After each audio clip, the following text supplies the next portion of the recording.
GIT की smart class में आप सभी का स्वागत है। और फंडामेंटल की इस क्लास में आज हम लोग पढ़ने वाले हैं टाइप्स ऑफ कंप्यूटर के बारे में। देखिए, आमतौर पे बहुत सारे कंप्यूटर हम लोग देखते हैं, लेकिन किस कंप्यूटर का क्या नाम होता है, क्या किसका वर्क होता है, वही आज की क्लास में सीखना है और समझना है।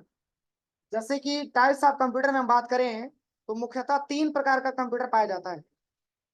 एक है on the basis of size, पहला ऑप्शन है on the basis of purpose, और सेकंड आपका है on the basis of technology, और थर्ड है आपका on the basis of size and capacity. ये 3 प्रकार के कंप्यूटर पाए जाते हैं जिसका प्रयोग हम लोग ज्यादा मात्रा में करते हैं। लेकिन एक्चुअल में अगर देखा जाए तो किस कंप्यूटर का प्रयोग हम कब करते हैं, क्या किसका वर्क होता है, वही आज की क्लास में जानना है और समझना है। देखिए, सबसे पहले on the basis of purpose के बारे में बात करें तो इसका मतलब होता है उद्देश्य के आधार पे कंप्यूटर। कितने प्रकार के? 2 प्रकार के कंप्यूटर। एक आपका आता है जनरल पर्पज कंप्यूटर और एक आपका आता है स्पेशल पर्पज कंप्यूटर। तो जैसे कि दोनों ऑप्शन के बारे में आप समझिएगा। जैसे कि जनरल के बारे में हम बात करें तो जनरल का मतलब होता है सामान्य, और स्पेशल के बारे में बात करें तो स्पेशल का मतलब होता है कुछ विशेष। जैसे कि 2 प्रकार के कंप्यूटर आपके पाए जाते हैं, किसमें? On the basis of purpose, ये उद्देश्य के आधार पर कंप्यूटर पाए जाते हैं। जैसे कि जनरल पर्पज के कंप्यूटर क्या होते हैं, इसका क्या प्रयोग होता है? तो जनरल का मतलब होता है सामान्य, ऐसे कंप्यूटर जिनका प्रयोग हम सामान्य कार्य हेतु करते हैं, वैसे कंप्यूटर को हम जनरल कंप्यूटर नाम दे सकते हैं। जिसका प्रयोग सामान्य कार्य हेतु किया जाता है, जैसे कि मान के चलिए किसका प्रयोग हम ऑफिस में करते हैं, कोई डॉक्यूमेंट को तैयार करने के लिए करते हैं, किसी डॉक्यूमेंट को प्रिंट करना हो तो उसके लिए इसका प्रयोग हम करते हैं। तो एक प्रकार के हमारी वो जनरल पर्पज के कंप्यूटर आते हैं। तो यहाँ पे जैसे कि हम अलग अलग बात करें, यहाँ पे तो 2 कंप्यूटर आता है उद्देश्य के आधार पर।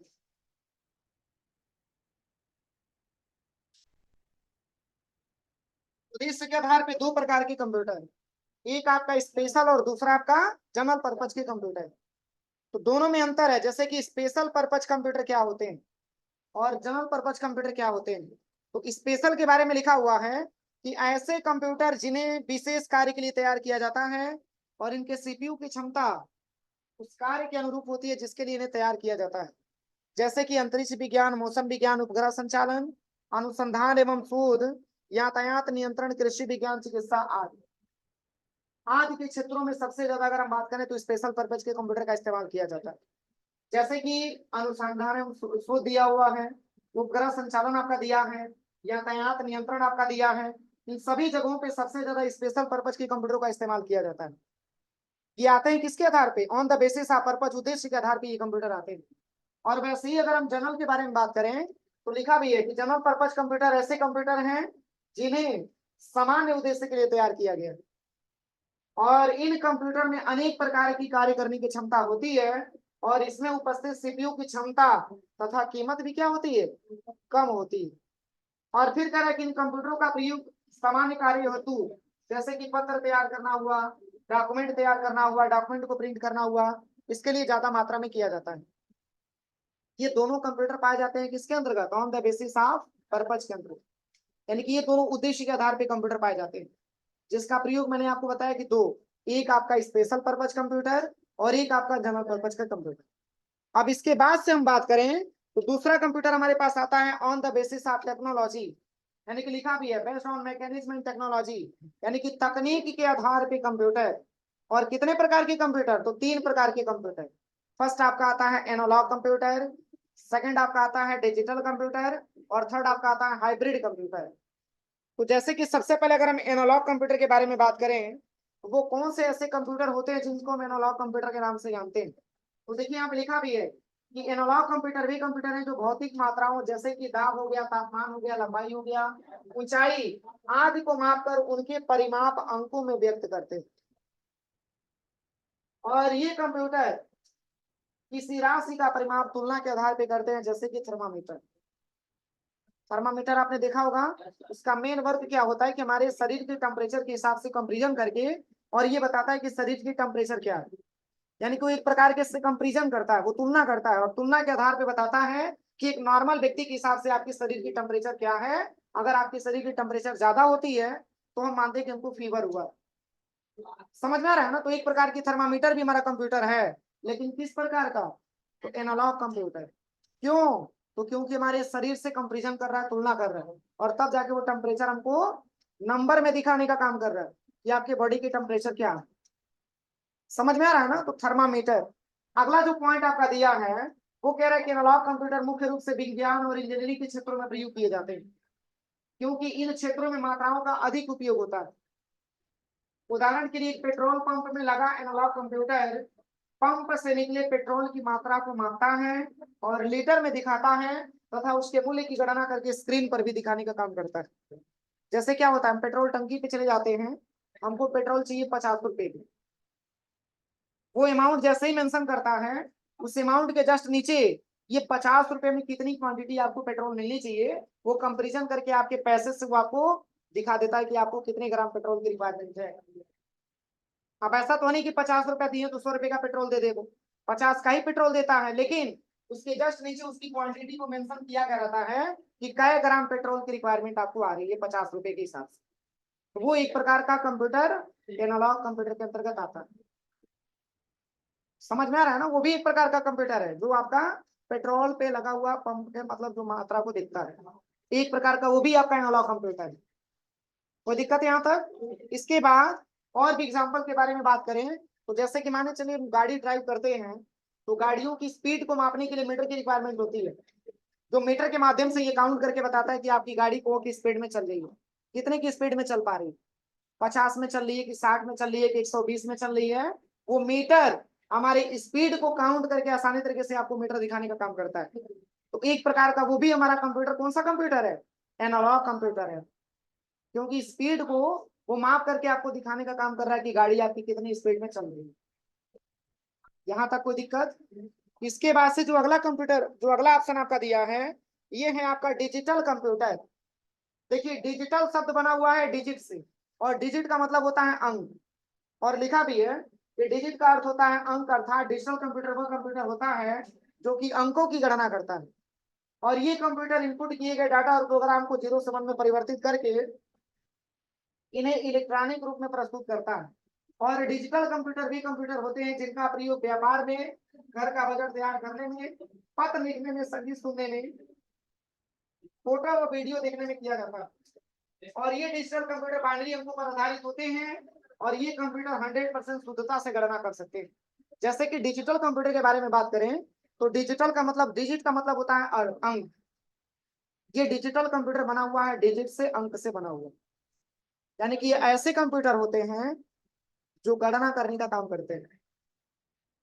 और यहाँ पे लिखा भी है कि कंप्यूटर में जो भी हम डाटा इनपुट करते हैं, जो भी प्रोग्राम स्टार्ट करते हैं वो 0 से 1 में परिवर्तित हो जाता है। और 0 1 मतलब इसको एक प्रकार से बाइनरी नंबर बोला जाता है, बाइनरी डिजिट बोला जाता है। और यहाँ पे लिखा भी है कि इनका प्रयोग इलेक्ट्रॉनिक रूप में प्रस्तुत करने के लिए किया करते हैं। और डिजिटल कंप्यूटर वे कंप्यूटर है जिनका प्रयोग व्यापार में करते हैं और घर का बजट तैयार करने में भी इसका प्रयोग करते हैं। और फिर यहाँ पे लिखा हुआ है कि इसके माध्यम से हम कोई पत्र भी तैयार कर सकते हैं, कोई चित्र भी बना सकते हैं, कोई संगीत भी सुन सकते हैं, वीडियो वीडियो फोटो भी देख सकते हैं। ये हमारे काम होते हैं किसके? Digital computer. और ये ऐसे हमारे कैलकुलेशन करते हैं जिसमें किसी भी प्रकार का कोई एरर नहीं आता है, कोई त्रुटि नहीं आता। ये 100% शुद्धता से गणना कर सकते हैं, मतलब इसकी कैलकुलेशन में किसी भी प्रकार की कोई त्रुटि नहीं आता। एक प्रकार का हमारा डिजिटल कंप्यूटर। यहाँ तक कोई दिक्कत? अब चलिए अगला जो कंप्यूटर आता है हमारे पास वो है हमारा हाइब्रिड कंप्यूटर। ये भी किसके अंतर्गत? टेक्नोलॉजी के अंतर्गत आता है। हाइब्रिड का मतलब होता है अनेक गुणधर्मों वाला। तो जैसे कि यहाँ पे लिखा भी है कि हाइब्रिड कंप्यूटर का अर्थ है अनेक गुणधर्मों वाला, अतः वे कंप्यूटर जिसमें एनालॉग कंप्यूटर और डिजिटल कंप्यूटर दोनों के गुण पाए जाते हैं। मतलब कोई ऐसा कंप्यूटर हो जिसमें डिजिटल के भी गुण पाए जाते हैं और एनालॉग के भी गुण पाए जाते हैं, ऐसे कंप्यूटर का नाम हम क्या देते हैं? हाइब्रिड कंप्यूटर नाम देते हैं। और कह रहा है कि जिनका प्रयोग वैज्ञानिकों द्वारा शोध कार्यों में किया जाता है। इनका सबसे ज्यादा प्रयोग रिसर्च के सेंटरों में, वो भी साइंटिस्ट लोग इसका ज्यादा मात्रा में प्रयोग करते हैं। एक प्रकार का आपका हाइब्रिड कंप्यूटर होता है। यहाँ तक कोई दिक्कत? चलिए अब इसके बाद से कौन सा कंप्यूटर? साइज एंड कैपेसिटी, आकार और क्षमता के आधार पे कंप्यूटर। देखिए हेडिंग दिया हुआ है आकार और क्षमता के आधार पे, यानी कि on the basis of size and capacity. यानी कि आप जो कंप्यूटर के बारे में पढ़ने वाले हैं वो है आपके आकार के हिसाब से और साइज के हिसाब से। तो देखिए इसका उद्देश्य अलग है। इसके बारे में बात करें तो इसमें पहला आता है आपका सुपर कंप्यूटर। कौन सा कंप्यूटर? Super computer. इसमें क्या बताया जा रहा है, देखिए कह रहा है कि ये कंप्यूटर स्पीड में सबसे तेज और कीमत में सबसे महंगे होते हैं। किसकी बात हो रही है? सुपर कंप्यूटर की बात हो रही है। यानी कि सुपर कंप्यूटर जो होता है वो स्पीड में सबसे तेज होता है और कीमत में भी सबसे महंगा होता है। और कह रहा है कि इनका आकार लगभग एक कमरे के बराबर होता है। कितना बड़ा कंप्यूटर? अब कमरा, जो भी कैमरा हो, कमरे मतलब ये समझिए कि इसकी साइज बहुत बड़ी हो सकती है। समझ में आ रहा है ना? अब कह रहा है यहाँ पे इनका आकार लगभग एक कमरे के बराबर होता है और इसमें स्टोरेज की कैपेसिटी भी अधिक होती है। मतलब अगर इसकी साइज बड़ी है तो सिंपल सी बात है ये डेटा को भी ज्यादा मात्रा में स्टोर करने का काम करता होगा। और फिर यहाँ पे लिखा हुआ है इसमें कई सीपीयू एक साथ समानांतर क्रम में काम कर सकते हैं। एक सुपर कंप्यूटर में लगभग 40,000 माइक्रो कंप्यूटर जितनी परिकलन क्षमता होती है। फिर कह रहा है कि इसकी गति को मेगा फ्लॉप में मापा जाता है। किसकी गति को? सुपर कंप्यूटर की गति को। सोचिए एक कंप्यूटर जो अभी तक तो हम बस नाम सुन रहे हैं, ये कमरे के बराबर होता है। सोचिए इसकी साइज कितनी बड़ी होती है और प्लस इसकी स्टोरेज की कैपेसिटी भी बहुत बड़ी होती होगी। समझ में आ रहा है ना? और देखिए यहाँ पे लिखा भी है कि सबसे पहला सुपर कंप्यूटर साइबर क्रे 1979 में बनाया गया और पहला भारतीय सुपर कंप्यूटर परम जिसको 1995 में तैयार किया गया। ये सब एक प्रकार के सुपर कंप्यूटर के बारे में बताइए। हाँ, इसका भी प्रयोग यहाँ नहीं होता होगा, साइंटिस्ट लोग इसका प्रयोग ज्यादा मात्रा में करते हैं। रिसर्च के सेंटर में इसका ज्यादा मात्रा में प्रयोग हुआ होता है। ठीक है ना? बड़े बड़े, ये बड़े बहुत बड़े बड़े लेवल के कंप्यूटर हैं। अब चलिए इसके बाद से, हाँ, बड़े बड़े कंपनियों में इसका प्रयोग होता होगा। Main frame computer. अब देखिए अगर हम मेन फ्रेम कंप्यूटर से कंपेरिजन करें तो जो मेन फ्रेम कंप्यूटर आपका दिया हुआ है इसकी साइज भी लगभग सुपर कंप्यूटर से छोटा ही होता होगा। क्या लिखा हुआ है? ये कंप्यूटर आकार में सुपर कंप्यूटर से कम तथा मिनी कंप्यूटर से बड़े होते हैं। और फिर कह रहा है कि इनकी प्रोसेसिंग स्पीड तथा इनकी कीमत भी सुपर कंप्यूटर से कम और मिनी कंप्यूटर से अधिक होता है। इसमें स्टोरेज की कैपेसिटी भी सुपर कंप्यूटर से कम तथा मिनी कंप्यूटर से अधिक होता है। देखिए ये ऐसे कंप्यूटर हैं जिनकी साइज के बारे में बात करें तो इनका साइज सुपर कंप्यूटर से छोटा होता है और मिनी कंप्यूटर से बड़ा होता है।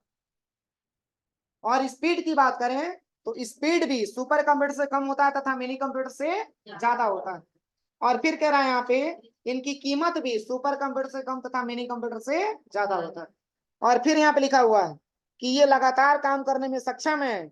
अनेक यूजर एक साथ क्रम में काम कर सकते हैं क्योंकि इस पर अनेक terminals, monitor, keyboard plus mouse के लिए सीपीयू प्रयुक्त होता है।